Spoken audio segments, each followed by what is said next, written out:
what you're going to think about me, and whether or not you're going to continue watching this video clip, you probably make that decision.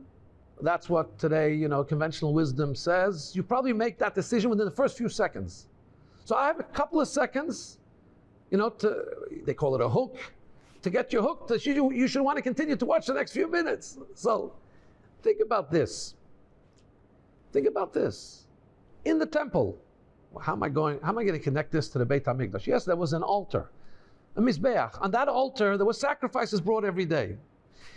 Did you know that there was a ritual, there was a mitzvah to remove the ashes from the altar every day? What could be the symbolism of that? And how could that be connected to the first impressions that you make upon somebody?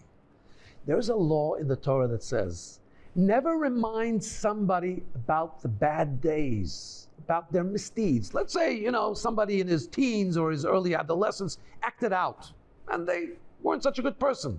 And now they've turned their life around. They've become a moral person, they've become a good person, a kind person, a loving person. The worst thing you can do, and it's a sin in the Torah, is to say, you're acting like such a big shot, like such a goody-goody. You remember those days? Those wild rocking days? You're not allowed to do that. Never remind somebody of the negativity they were once involved in. Now let's take this lesson to the temple. The Mizbeach, the altar, is a place where we bring sacrifices.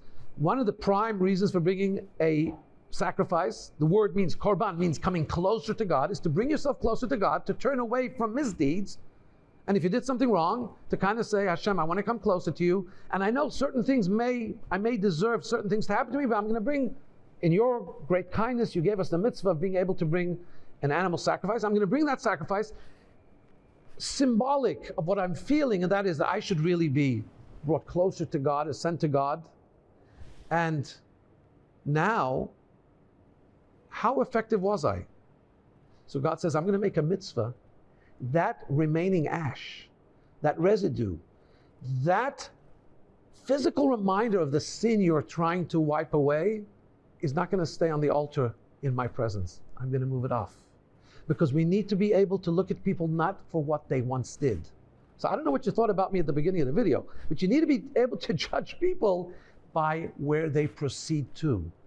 Look at them in the favorable light of the advances that they've now made, of becoming better people, becoming more moral, more kind, more gentle. And hopefully we're always getting more moral, kind, and gentle, and more godly, and more observant. And never go and make that great mistake and grave sin of saying, ha, I remember. Judge people favorably, and God will judge you favorably.